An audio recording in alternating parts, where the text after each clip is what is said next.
Hi అండి, welcome to our channel శ్రీమతి తేజుతో. ఈరోజు కూడా మరొక మంచి వీడియోతో మీ ముందుకు వచ్చేసానండి. మనము ఇంట్లో ఎక్కువగా నాన్ స్టిక్ ప్యాన్స్ ఉపయోగిస్తూ ఉంటాం కదా, వాటిని క్లీన్ చేయడానికి పెట్టే శ్రద్ధలో ఒక వంతు కూడా చెక్క గరిటెల్ని క్లీన్ చేయడానికి అస్సలు పెట్టమండి. ఇది అందరూ కామన్గా చేసే మిస్టేక్ అండి. ఇలా చాలా రోజులు క్లీన్ చేయకపోవడం వల్ల దాంట్లో బ్యాక్టీరియా అంతా పెరిగిపోతుందండి. అలాగే ఇవన్నీ స్మెల్ కూడా వస్తూ ఉంటాయి. వీటితో పాటు చపాతి రుద్దుకునే కర్ర, వుడెన్ కట్టరు ఇవన్నీ కూడా క్లీన్ చేసేసుకుందాము.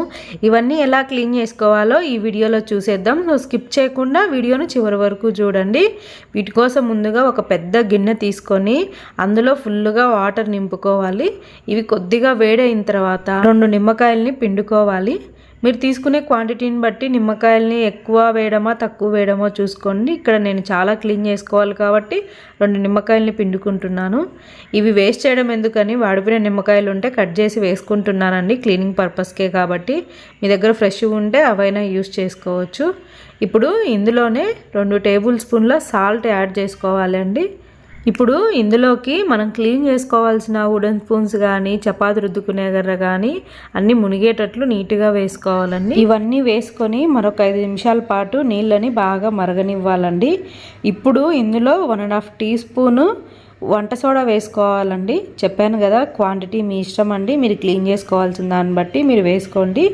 ఇప్పుడు వాటరు సలసలా కాగాలండి, బాగా తెరలాలి వాటరు. అంతవరకు హై ఫ్లేమ్లో పెట్టి బాయిల్ చేసుకోండి. చూడండి, వాటర్ తెల్లుతూ ఉంటే దానిలో నుంచి ఆయిల్, మన పసుపు మరకలు, మసాలా మరకలు అవన్నీ బయటకు వచ్చేస్తున్నాయి. మీకు వీడియో చూస్తూ ఉంటేనే అర్థమైపోతుంది. అవి బాయిల్ చేసేటప్పుడు నాకు ఒకటే అనిపించిందండి, అబ్బా ఇంత వేస్ట్ మనం కడుపులోకి దోసుకున్నామా అనిపించింది. ఇంకా గ్యాస్ ఆపేసి వాటిని ఒక 20 నిమిషాలు అట్లా పక్కన పెట్టేసేయండి. ఇప్పుడు వుడెన్ కట్టర్ని క్లీన్ చేసుకుందాము. దీని మీద మనం బాయిల్ చేసిన వాటర్నే కొద్దిగా చల్లుకొని దాని మీద కొద్దిగా ఉప్పు, కొద్దిగా వంట సోడా తీసుకొని సగం నిమ్మకాయతో మొత్తం రుద్దుకోవాలండి నీట్గా. ఇలా నిమ్మకాయతో బాగా రుద్దుకున్న తర్వాత దీనిని మంచినీళ్ళతో కడిగి కొద్దిగా డిష్ వాషర్ తీసుకొని స్క్రబ్బర్తో బాగా రుద్దుకోవాలండి.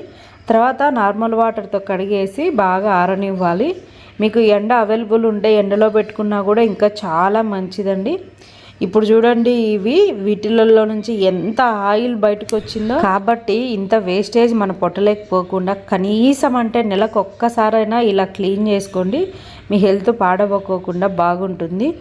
ఇలా వాటర్ నానబెట్టిన తర్వాత వీటిని బయటికి తీస్తే అసలు ముట్టుకోవడానికే నాకు కావట్లేదండి, బంక తగులుతుంది. అలాగే స్మెల్ అయితే దారుణంగా వస్తుందండి. అంటే స్పూన్స్లలో ఉండే ఆయిల్, మసాలా ఇవంతా వాటర్లోకి రిలీజ్ అయిపోయి ఉంటుంది కదా, ఆ స్మెల్ అయితే చాలా చండాలంగా ఉందండి. సో వీటిని కూడా స్క్రబ్బర్తో మంచిగా రుద్దుకున్న తర్వాత మంచి వాటర్తో కడిగి ఎండలో ఆరబెట్టుకుంటే మంచిదండి. చూడండి ఎంత నీట్గా ఉన్నాయో. ఇంతేనండి ఈరోజు వీడియో. ఈ వీడియో మీ అందరికీ నచ్చిందనే అనుకుంటున్నాను. ఈ వీడియో మీకు నచ్చినట్టయితే ప్లీజ్ అండి మన ఛానల్ని లైక్ చేయండి, షేర్ చేయండి, సబ్స్క్రైబ్ చేసుకోండి. అలాగే మరిన్ని మంచి వీడియో కోసం మన ఛానల్ని కంటిన్యూగా ఫాలో అవుతూ ఉండండి ప్లీజ్ అండి. Thank you.